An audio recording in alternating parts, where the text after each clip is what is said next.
शिल्पी घर के काम से फ्री होती तो बोर होती, जिसके बाद उसने घर में ही दुकान खोलने की सोची। अरे ये इतने सारे कपड़े, अरे बहू क्या करेगी इनका? माँ जी, मैं घर में बोर होती हूँ तो सोचा सामने के कमरे में कपड़ों की दुकान खोल लूं। घर का काम भी हो जाएगा और 4 पैसों की कमाई भी। अरे वाह वाह, ये तो बहुत ही अच्छी बात है। मैं भी तेरी मदद कर दिया करूँगी। वाह माँ जी, तब तो मजा आ जाएगा। अब हम दोनों मिलकर खूब पैसे कमाया करेंगे। अब क्या था, सास बहू का काम चल पड़ा। एक दिन, अरे राकेश की माँ, सुनती हो? कहाँ चली गई? भूख के मारे पेट में चूहे कूद रहे हैं। अरे नंदिनी, कहाँ हो? भूख लग रही है। पापा कहाँ है माँ? पता नहीं बेटा, भूख लग रही है। आज तो किसी ने चाय भी नहीं पूछी। तभी सास बहू घर के अंदर ढेर सारे सामान के साथ आती है और वो भी हंसती हुई। अरे वाह बहू, ये तो बड़ी अच्छी मार्केट दिखाई तूने। बड़ा ही सस्ता सामान था। हाँ माँ जी, और ये सामान हम डबल पैसों में बेचेंगे, मजा आ जाएगा। अरे बहू, भूख लग रही है, कुछ खाने को दे दे। माँ क्या बात है, आज किसी ने पापा को चाय भी नहीं दी? अरे बेटा, अब 40 साल में तेरे पापा ने क्या चाय बनाना भी नहीं सीखा? अरे बेटा रहने दे अब इस बहस को। तुम लोगों ने वैसे बनाया क्या है? बहू परेशान हो जाती है और सास को अकेले में लेकर जाती है। माँ जी, आज तो हम लोगों ने खाना ही नहीं बनाया। अरे बेटा, बाहर के छोले भटूरों से पेट इतना भर गया कि याद ही नहीं रहा कि घर में ये लोग भी हैं खाना खाने के लिए। अब क्या किया जाए? तभी घर में एक महिला आती है। जी, वो सुना है आप लोगों की यहाँ साड़ी बिकती है, जरा दिखाएंगे क्या? हाँ, क्यों नहीं। माँ जी, आप इन्हें साड़ी दिखाइए, मैं तब तक पिताजी और इनके लिए खाने का इंतजाम करती हूँ। सास उस औरत को लेकर सामने वाले कमरे में चली जाती है जहाँ उन लोगों ने दुकान खोली थी। वहीं बहू भी किचन में चली जाती है। अब इतनी जल्दी क्या बनाऊं?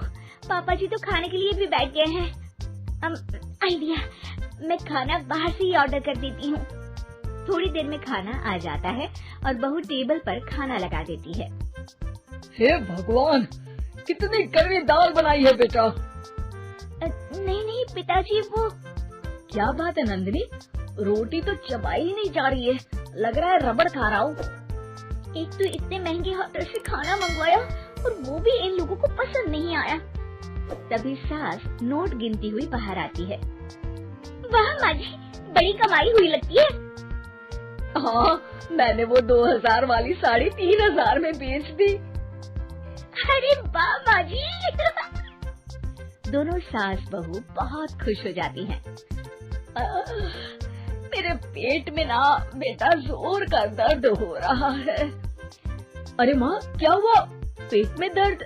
बाहर का कुछ खाया था क्या? मैदा तो नहीं खा लिया?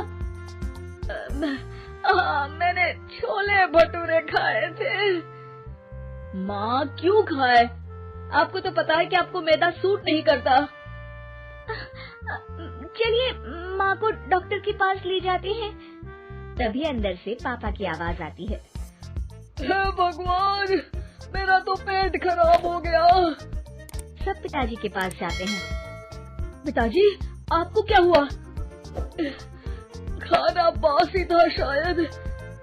अरे पिताजी, नंदिनी जानती है कि बासी खाने से आपकी तबीयत खराब हो जाती है, तो वो ऐसा क्यों देगी, है ना नंदिनी? वो खाना मैंने बाहर से ऑर्डर किया था। मैं और माँ दुकान का सामान लेने गए थे, इसलिए खाना नहीं बना पाए। क्या नंदिनी, दुकान के चक्कर में तुमने तो सारे घर का हाल बिगाड़ रखा है। चलो अब माँ और पापा को लेकर अस्पताल चलते हैं। अस्पताल में जाने पर डॉक्टर कहते हैं, हाँ, इन दोनों को तो एक दिन के लिए एडमिट करना पड़ेगा। क्या? क्यों? पेट ही तो खराब है ना। हाँ, तो घर ले जाइए ना, अगर लग रहा है कि कोई बड़ी बात नहीं है और हम सिर्फ पैसा कमाने के लिए इन लोगों को एडमिट कर रहे हैं। नर्स, जरा इन लोगों को बिल तो दे देना। चलिए मैं आप लोगों को पैकेज समझा देती हूँ। जब बहू के हाथ में बिल आता है, हे भगवान, 60,000 रुपए! इतना तो मैंने कमाया भी ना था। अब समझ गई कि कमाई के चक्कर में घर के लोगों की सेहत के साथ मैं खिलवाड़ कर रही थी।